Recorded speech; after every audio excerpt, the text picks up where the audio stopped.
நேற்றைக்கு திருச்செந்தூர் மூன்றாம் படை வீடான இரண்டாம் படை வீடான மூன்றாம் படை வீடான மூன்றாம் படை வீடான இரண்டாம் படை வீடான இரண்டாம் படை வீடான திருச்செந்தூரிலும் இந்த மாண்புமிகு தமிழக முதல்வர் ஆட்சியில் தான் குடமுழுக்கு காணுகின்றது. ஐயோ பாவம், அவரே கன்ஃபியூஸ் ஆயிட்டாரம்மா. சோஷியல் மீடியாவில் எல்லாம் என்ன கொஸ்டின்ஸ் போயிருக்குங்கிறது உங்களுக்கு நீங்களும் பார்த்துருப்பீங்க. ஃபிலிம் இண்டஸ்ட்ரியில் இருக்கிறவங்க வந்து லாஸ்ட் டைம் வந்து நிறைய சோஷியல் இஷ்யூஸ்லாம் வந்து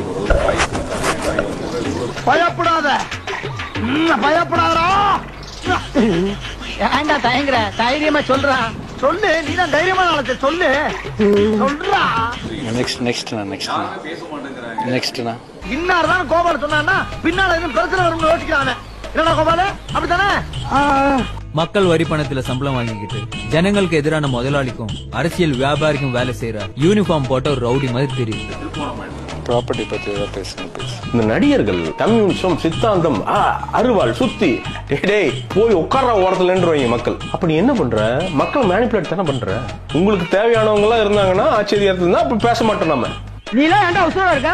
இதெல்லாம் ஒரு போப்பாடா. சாரியோ சாரியின்மை முதல்வர் தன்மை, சாரியின்மை புகுத்துவிடும். இதன் பொருள் ஒரு கொலையை பண்ணிவிட்டு சமாளிக்கும் ஒரு ஒல். இவர்தான், இவருக்கு இதான் வேலை. தமிழ்நாடு முதலமைச்சர் மு.க. ஸ்டாலினின் பேரனும் துணை முதலமைச்சர் உதயநிதி ஸ்டாலினின் மகனுமான இன்பநிதி சமீப காலமாக இங்கொன்றும் அங்கொன்றுமாக கட்சி நிகழ்ச்சிகளில் தலைக்காட்ட துவங்கியுள்ளார். சிங்கம் கலையறிகிருச்சு. சிங்கமா எங்க? உள்ளமெல்லாம் இன்ப வெள்ளம் பொங்கவே ஓடி வருகிறான் உதய சூரியன், ஓடி வருகிறான். சார் வடகரியாலும் தொடகரியாலும் போலாகுது. உங்களுடைய சன்னோட போட்டோ ரீசன்ட் டைம்ல வந்துச்சு, அதை பத்தி எல்லாருமே டாக்ஸ் கேட்டாங்க. இதை பத்தி நீங்க சொல்லுங்க சார். ஒரு 18 இயர்ஸ் ஆயிட்டாருங்க. அடல்ட் பேரண்டா அது எங்களுக்குள்ள எனக்கும் என்னோட ஒய்ஃபுக்கும் அவருக்குமான விஷயத்த நான் வெளில சொல்ல விரும்பல. இந்த ஒரு ஃபேமிலியில இருக்கிறதுனால, இந்த பேக்ட்ராப்ல இருக்கிறதுனால இந்த மாதிரி அக்விசிஷன்ஸ்லாம் வரத்தான் செய்யும். அதை ஹேண்டில் பண்றதுக்கு மெச்சூரிட்டி இருந்துச்சுன்னா அதை அவன் ஹேண்டில் பண்ணணும். அது அவரோட பர்சனல் லைஃப். அதுக்குள்ள நானே ரொம்ப என்னோட லிமிட்டுக்கு மேல நானே அதை தலையிட விரும்பல. குடும்பமா இருக்கு, நான் என்ன பண்ணுவேன்? நீ நாளைக்கு எங்களுக்கு இன்னொரு ஆசை இருக்கு, அது வரைக்கும் ஆண்டவன் எனக்கு உயிர் கொடுக்க போறது இல்ல. ஐயா உங்க வயசுக்கு வந்துட்டேன், மிஞ்சி போனா எவ்வளவு நாள் இருக்கும்னு தெரியாது. எனக்கு ஒரு ஆசை, ஐயா இந்த ஐயாவையும் அடுத்து முதலமைச்சர் ஆகிட்டு சாப்பிடணும்னு ஒரு ஆசை. ஏப்பா அழுகுற முரியசா? என்னமா ஃபீல் பண்ணி கூவுறான்டா அவன். அந்த குடும்பம் தவிர யாரும் லாய்க்கப்படாதீங்க.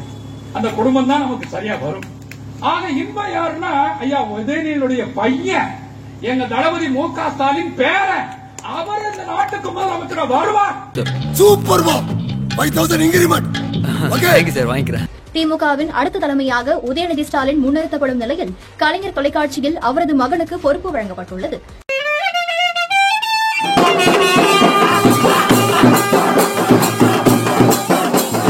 முன்னதாக கடந்த 2019 வரை முரசொலி நிர்வாக இயக்குநராக இருந்த உதயநிதி பின்னர் கட்சி பொறுப்புக்கு வந்தார் என்பது குறிப்பிடத்தக்கது.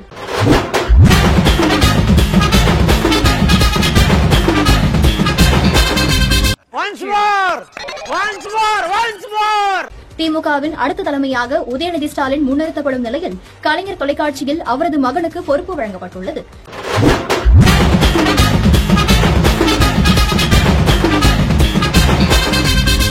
வீட்டுல கும்பலையா கூட இவ்வளவு அழுக மாட்டாளுங்க. ஆனா நீ இந்த அழுகிறியடா. புள்ள பூச்சிக்கெல்லாம் கொடுக்கும் முளைக்கும்னு நான் என்ன கனவா கண்டேன். Bye bye bye bye bye bye Stalin. Hey bye bye bye bye bye bye Stalin. Hey bye bye bye bye bye bye Stalin.